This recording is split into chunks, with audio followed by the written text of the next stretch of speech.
E aí, camada? Esse é o podcast do Regrifo.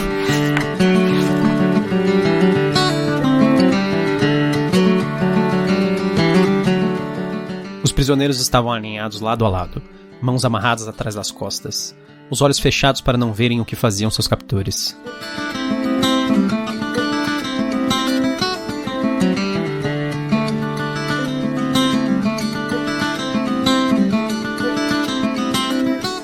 Eu sou o Gustavo Domingues, também conhecido como Regrifo.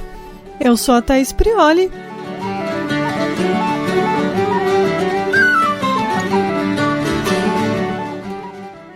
E hoje nós vamos falar sobre o conto Ressurreição, que é do livro Crônicas da Tormenta, que é de 2011. O conto Ressurreição foi escrito pelo Leonel Caldela. Esse é o segundo conto do Caldela no livro. O primeiro é História de Herói, que é o primeiro conto do livro, e agora ele fecha com o penúltimo conto. Já tinha escrito nessa época a trilogia Tormenta, né, que a gente já tem um episódio do O Inimigo do Mundo e o Crânio Corvo, então a gente já gravou podcast sobre esses dois livros, e ele é um dos principais escritores do Tormenta RPG. E a parte também de romances, assim, vamos dizer que os principais escritores são ele e a Karen Soarelli. Ele fica com a parte literária, não apenas escrever as histórias do Tormenta, né? Mas assim, criar essa coesão dentro do cenário, eu acho que cabe um pouco aos autores que têm essa pecha literária. E é o caso do Leonel, por exemplo, o próprio Tormenta, né? E além dele, o único que tem também 2 contos nesse livro de contos, que foi o primeiro do Tormenta, é o Remo Desconze. Que inclusive acho que é o cara que a gente gostou mais, né, dos contos dele. A gente gostou bastante dos contos dele, são bem diferentes. Sim. E sobre o que é este conto, Ressurreição? Ele é um conto bem direto. Ele conta a história de 4 mercenários unidos por uma maldição e, repentinamente, esse grupo é fragmentado e ele entra em conflito. É isso, essencialmente. Como vocês já estão acostumando, agora a gente vai direto para os spoilers. E, sim, a partir de agora a gente vai revelar pontos importantes do roteiro. Então é importante que, se você quiser evitar isso, você não vai poder mais acompanhar, né? Então vamos lá. São 5 personagens principais, mais ou menos, né? Que a gente pode falar aqui, o Sight, também conhecido como Foice. Uhum. O Foice? O Arthur Donovan, terceiro. Uhum. A Ellen Redblade, também conhecida como Ellen Lâminas Vermelhas. E o Sean Cavendish. A gente gosta pelo jeito de traduzir o nome, né, dos personagens. Porque pra mim faz sentido, eu acho ridículo isso, sinceramente falando. Porque se fosse lançar nos Estados Unidos, aí sim ia lançar com esses nomes. Aqui no Brasil não faz sentido. Sim, os nomes... Fica muito forçado, os nomes, quando eles são palavras que são em inglês, né? Tipo, o Sight, que é o clérigo de Lin, que é o clérigo do Deus da Morte, Sight significa foice, a ferramenta de trabalho que, às vezes, muito raramente, era usada como uma arma, né? E aqui, no caso, é a arma que ele escolhe. É a arma que a gente associa tipicamente à morte, né? A imagem da morte. Então, claro que o Deus da Morte, ele tem uma foice como uma arma associada a ele, e é a arma que o usuário usa, e é o nome que o usuário assume também. Só que aí ele usa o nome em inglês, Sight. Eu acho estranho, assim. Tudo bem, os nomes anglicizados eu acho ok. Não tem problema, eu acho que a gente tem meio que essa influência, tipo o Arthur Donovan. Mais tarde também ele fala de outros caras, ele fala de um cara que chama Justin, umas coisas assim. Tudo bem, isso são nomes, né? Nomes a gente não tem o costume de traduzir, tirando a tradutora do Harry Potter que traduziu o James como Thiago. Em geral, a gente utiliza nome próprio, sem tradução. Mas aí você usar uma palavra em inglês num livro em português é muito estranho. A gente já tinha falado isso em outras histórias do Tormenta, porque existe uma coisa muito comum no Tormenta de fazer isso. É uma coisa mais antiga, eu acho que atualmente eles já deram uma parada, já estão tentando rever tudo isso. Mas é isso aí, a gente tá falando de um livro de 2011, a gente tá atualmente em 2020, faz 9 anos que sai esse livro, quase uma década. Sim. Né? Em uma década muda muito, né? Muda muita coisa dos nossos costumes, de como a gente vê a literatura, como a gente associa e esse tipo de coisa. E a gente tem tentado, no geral, desanglicizar, né? A gente poder usar as palavras em português, porque as palavras, não tem nada de errado em chamar a Ellen de Ellen Lâminas Vermelhas. Lâminas Vermelhas não é uma palavra feia. Tipo, a Red Blade ficaria mais legal. Talvez, sabe? Países anglo-saxões com certeza seria assim, se viesse a ser lançado. A Ellen Redblade ficaria legal, sei lá, se ela fosse uma personagem de um jogo de luta, esse nome, sei.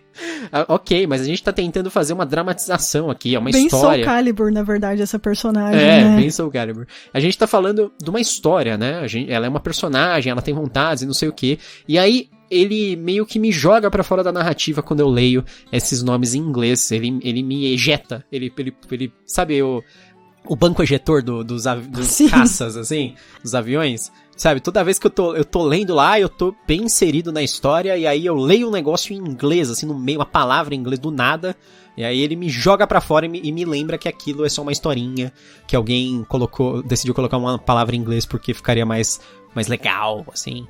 Então, eu acho que a gente já superou isso hoje em dia, mas, é claro, a gente leu, tinha isso, a gente tem que comentar. Os outros dois personagens é o Sean Cavendish, que é um meio-elfo assassino, que ele é seguidor de Nimb, e o outro personagem é o Silith, que é um dragão adolescente. Ele é um dragão negro, né, pelo que eu entendi na história inteira. Esse grupo, eles têm um péssimo nome também, infelizmente esse nome em português também fica estranho, que é o Grupo do Mal. Me lembra um pouco de Malhação, não sei porquê, sabe? Tipo, essa é a galerinha do mal. Sei lá, isso me lembra Bambu Luar, assim, sei lá, porque tinha o pessoal do mal que bebia óleo e comia vermes, sei lá, eram umas coisas assim. Era muito histérico, assim, era muito... Mas era meio futurista Bambu Luar, né? Meio bizarro sei isso. lá. E é engraçado que no próprio conto, ele fala desse nome, ele fala assim, esse nome... que o nome era meio infantilizado e não sei o que, mas foi o nome que foi associado a eles. Eu acho que o Grupo do Mal, eles não foram inventados pelo Leonel, eu acho que o Leonel foi obrigado a usar eles, na verdade, eu acho que originalmente eles aparecem em alguma história do Dragão Brasil, alguma coisa assim. Eles se tornaram personagens icônicos e aí por isso que o Leonel utilizou eles pra história aqui. Não sei se foi a pedido dos editores e dos criadores que ele fizesse isso ou não, sabe? A história nada mais é do que realmente o resumo que o Gustavo falou. A Ellen, ela desiste, ela fala, não, eu tenho que quebrar essa maldição maldita, porque a maldição é o quê? Se um deles morrer, algum outro vai morrer junto e eles não sabem quem está ligado a quem. Isso. E eles não se gostam. Exatamente. Acho que esse é o ponto mais crucial. Eles se odeiam, eles gostariam de se matar entre si, muito provavelmente. Só que, talvez o Arthur, não sei, mas... Ele é um paladino, né, de Calmir. Ele é doidaço. Ele é o personagem mais interessante, na minha opinião, mas tudo bem. Eu já falo isso logo em seguida. Mas exatamente o que detém eles é isso. Que eles gostariam muito de matar um ao outro, só que eles não sabem se eles matarem a pessoa X, se ele também vai morrer. Porque se ele souber... Porque eles estão em 4, né? Então, eles estão ligados em 2 duplas, só que eles não sabem qual dupla está associada entre si. Então, se você matasse um que não fosse a sua dupla, você mataria automaticamente 2 pessoas e provavelmente sairia no lucro do jeito que eles acham lá, né? Então é uma chance em 3 que você tem de acertar. Quem é se você quisesse matar alguém, por exemplo. Aí, na verdade, a história ela deslancha porque a Ellen, que é uma personagem que a gente acha que é uma bárbara, né? Porque ele diversas vezes fala que ela é uma selvagem, etc.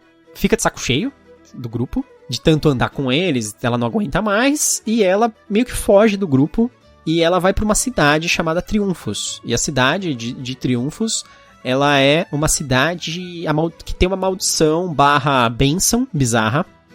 Isso é uma das partes do Tormenta que eu acho até legal, essa cidade, que é assim, todo mundo que morre na cidade ressuscita.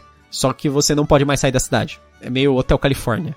Não sei se vocês já ouviram a música e tem muitas considerações sobre o Hotel Califórnia. Na verdade, você tá falando sobre, sei lá, o purgatório, o inferno, essas coisas. Que é aquela história que, eu não sei se você lembra, na música o cara chega no Hotel Califórnia, é um lugar ótimo, só que ninguém que tá lá pode sair, sabe? It's a lovely place, it's a lonely place. É isso que acontece. Em Triunfos, se você morre lá, você ressuscita, só que você não pode sair da cidade.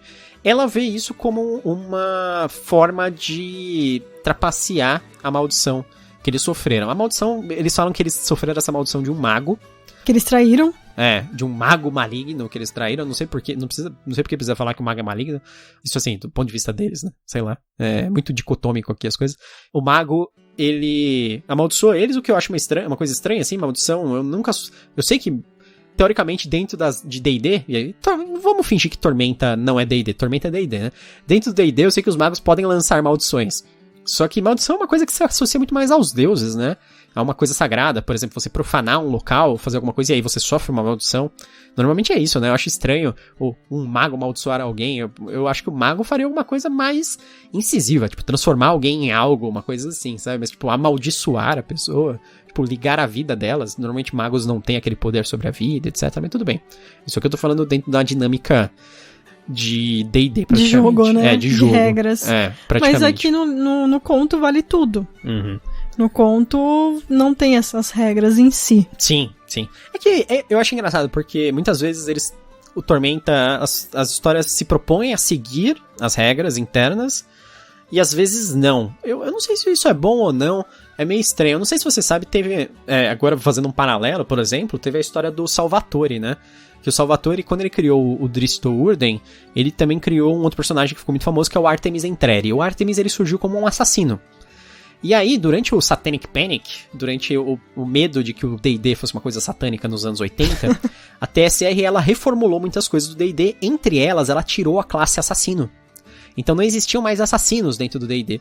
E aí veio a historinha que os caras tinham que explicar o que era o Artemis Entreri. Se ele era um assassino nas histórias, como tinha sido escrito, aí o cara falou, não, ele não é um assassino, ele é um não sei o que, lutador, blá blá blá, um guerreiro, ladino, acrobata, tá? Aí, tipo, assassino. Trabalha no circo. Ele trabalha no circo, só que ele mata pessoas. Ah, então assassino. Então, o Artemis, ele era um assassino. Coitado do Salvatore, que teve que fazer lá um malabarismo descritivo pra falar que o cara não era um assassino, porque não podia ter mais um assassino, segundo as regras internas da companhia. E aí é meio que isso, assim, tipo, às vezes se seguem as regras, às vezes não, mas literariamente não deveria importar, a gente não precisaria se importar com isso, a gente devia seguir simplesmente a narrativa. Mas ainda assim eu acho estranho um mago amaldiçoar alguém, mesmo se você falar só da narrativa literária. É uma coisa mais de bruxa, talvez, né?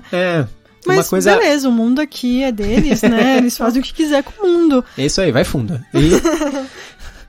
Mas assim, um ponto positivo é tentar mostrar o outro lado, que é que eles estão tentando mostrar como se fosse um grupo vilão mesmo, né?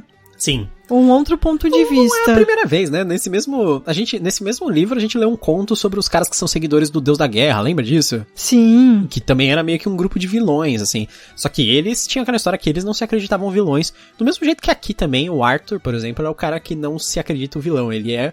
Só o Arthur. Só o Arthur. Ele é um personagem... Por isso que ele é um personagem que eu acho legal. Eu acho uma boa sacada. Que ele é um personagem que... Ele é um paladino que ele... perdeu os poderes e a bênção do deus dele, só que ele acha que não, ele é tipo um paladino psicótico e... Como é o nome daquelas pessoas que tem aquele negócio que ela não entende a realidade, interpreta a realidade de uma maneira diferente? Esquizofrênico? Isso. Eu vejo ele como esquizofrênico. Porque ele nega a realidade, assim, ele nega o que está acontecendo. Ele é aquele jogador que joga com o personagem bom, mas no fim das contas só faz coisa má. Só tortura os inimigos, só mata todo mundo, não quer conversar. Não é? E aí e é engraçado. E ele perde os poderes do deus dele, porque um paladino vem do deus, né? Os poderes, assim como o clérigo. Mas ele ainda acha que não. Ele acha que é bom.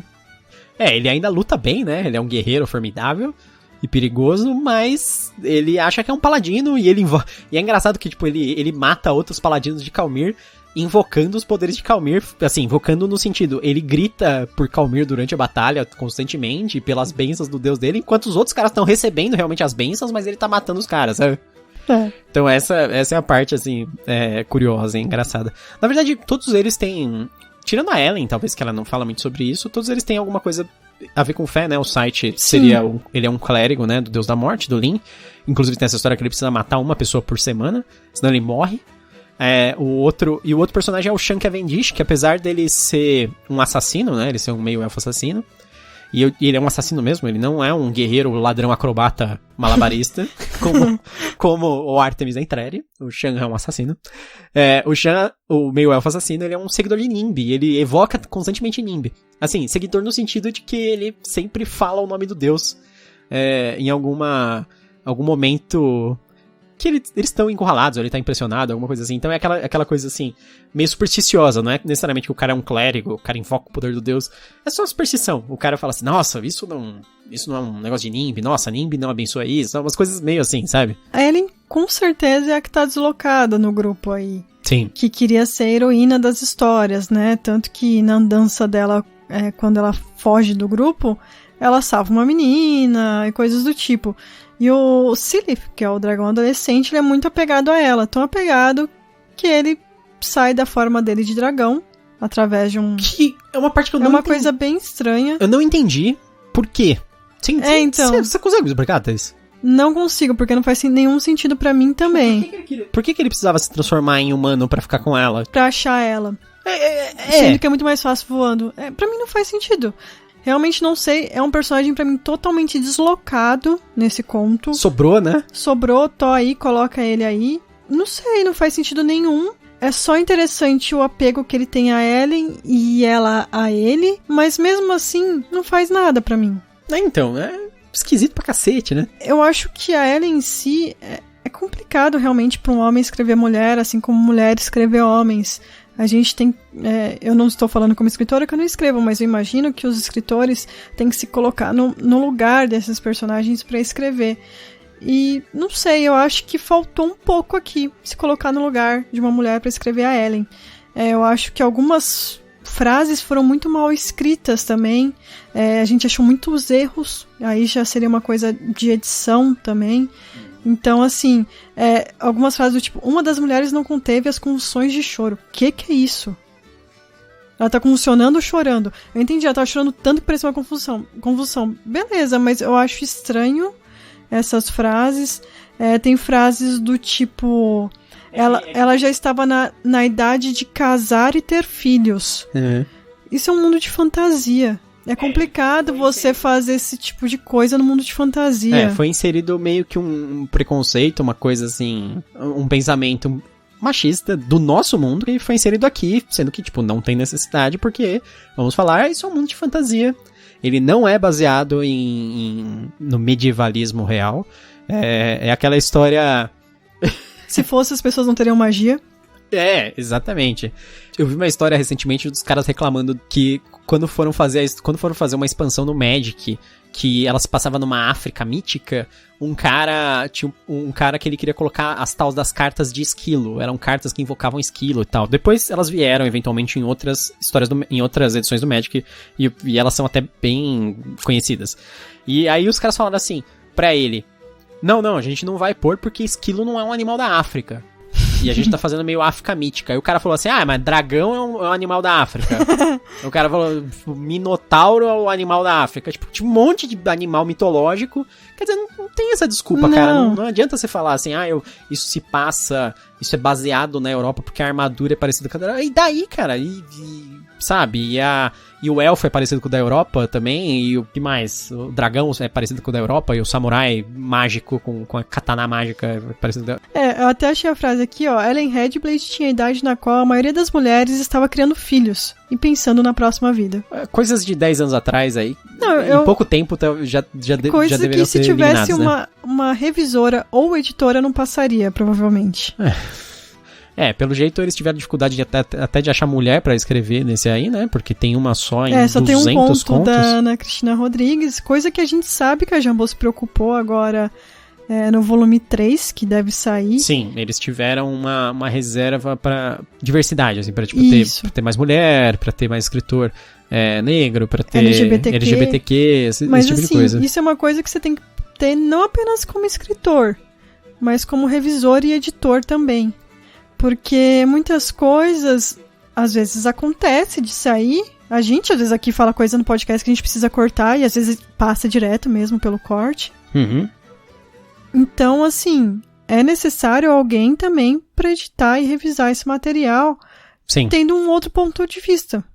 Como a gente falou, isso é diversidade. Sim, e não só isso, né? Esses pequenos erros que a gente achou é mesmo uma coisa assim, que às vezes a pessoa escreve uma coisa que ela acha que significa aquilo e não é o que significa, que nem o que a Thaís falou do convulsões de choro. Não existe convulsão de choro, existe choro convulsivo. O choro convulsivo é aquele choro que você soluça e perde o ar e tudo ao mesmo tempo, mas ele é o choro convulsivo, não existe a convulsão de choro. Ninguém convulsiona e começa a chorar no meio da convulsão, é diferente, sabe? Tem diversos coisas assim, por exemplo, os olhos penetrando a pessoa. Peraí, os olhos não penetram. A gente fala de olhar penetrante, né? O olhar penetrante é aquele olhar incisivo, né? Que você fica olhando como se você quisesse perfurar a pessoa com o olhar. Agora, olhos penetrando, você tá fazendo alguma coisa muito criativa, assim. É um poder, né? Sei lá, tipo... Você tira os seus olhos, né, os globos oculares... Você arremessa. Arremessa e penetra no inimigo. Exatamente, eles atravessam como uma bala a pessoa, são os olhos penetrando a guerreira. É tipo um tiro. Exatamente. É interessante, uma arma que você... Dispara olhos. Então, vou fazer uma isso, ideia. Né? Tá aí, beleza. Já marquei aqui, vai ficar timestamp da ideia. Se você usar a partir desse podcast, eu vou te processar. Então... Porque nunca ninguém pensa nessas coisas. Não, é exclusividade nossa. Ah, tá.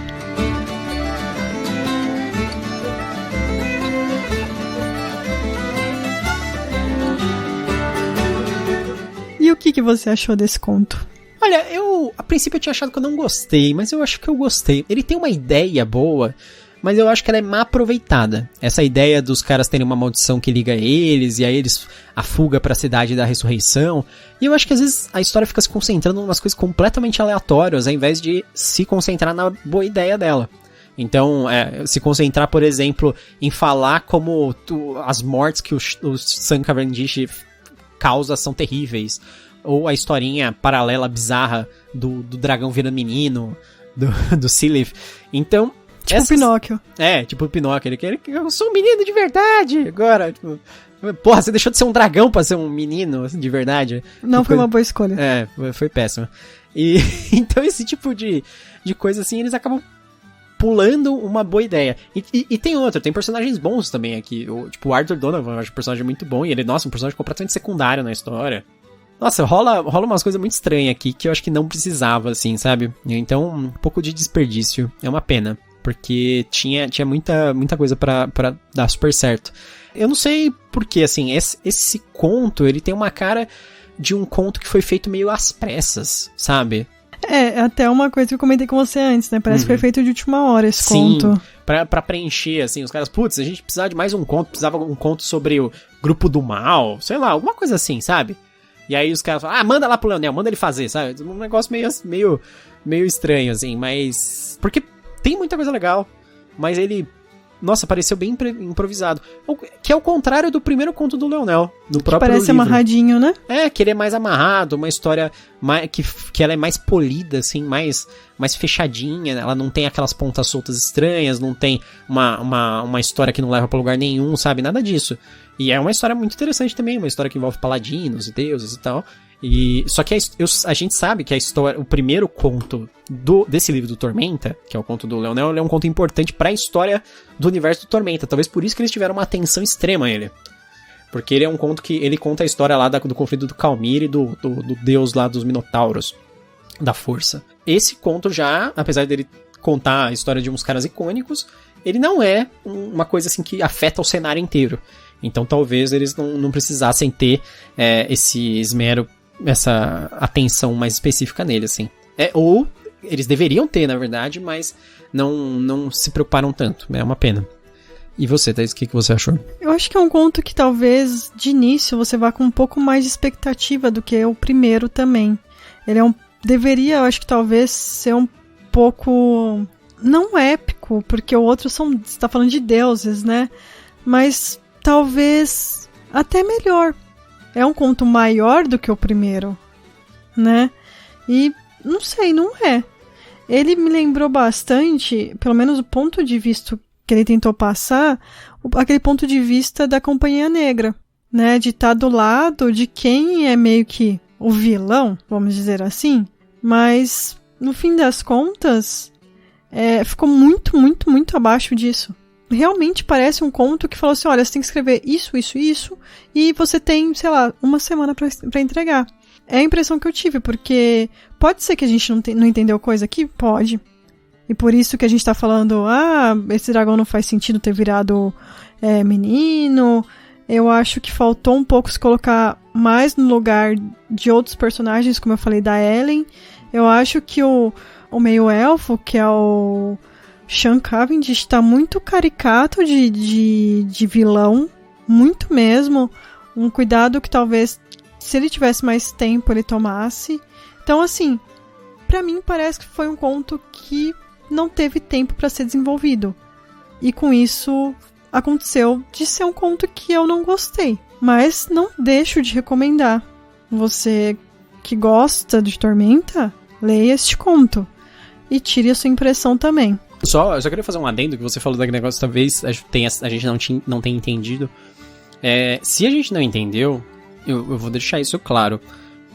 Por causa de alguma coisa que seja fora do conto, então o conto é ineficiente. Porque o leitor, quando ele lê uma história, ele não é obrigado a ter uma informação de fora. Você fala assim, mas você não sabe sobre a história dos dragões que viram criança, não sei o quê. Não sei, eu não precisaria saber quando eu leio o conto, sabe? Se é meu primeiro contato com Tormenta, eu sou obrigado a ter lido, 40 livros antes. Então, assim, se for uma informação de fora que nós não temos e por isso a gente não entende algum ponto do conto, então não importa. Isso é um problema, isso é um defeito do conto, tá? Mas aí já não é minha preocupação isso. A minha preocupação é que eu tava lendo numa época que eu tava muito ocupada, muito cansada, e sempre que eu começava a ler eu ficava com muito sono porque não estava aprendendo a história. Então a minha preocupação é eu ter deixado passar alguma coisa realmente. Eu li 2 vezes, mas talvez tenha deixado passar. Não, eu duvido que eu sei que você leu 2 vezes também, então eu duvido que você teria deixado passar de qualquer maneira. E eu acho que eu não passei, então realmente eu acho que não tem uma explicação lógica, é uma coisa meio bizarra, fica solto assim no ar. O nosso próximo episódio vai ser sobre Aqueles que Abandonam Homelas, da Ursula K. Le Guin, que faz parte do projeto Cápsula da Morro Branco.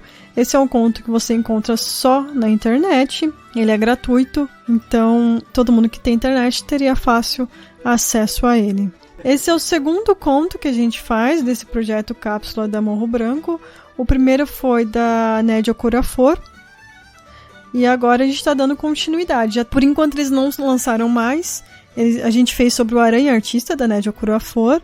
Ainda tem o Dentro do Bosque, do Hinosuke Akutagawa. Tem o Acender uma Fogueira, do Jack London. E Sons da Fala, da Octavia Butler. Então são 5 contos disponíveis atualmente. Nós já fizemos de um e vamos fazer o próximo. Então é isso. Espero que vocês tenham gostado. Até a próxima. Até mais.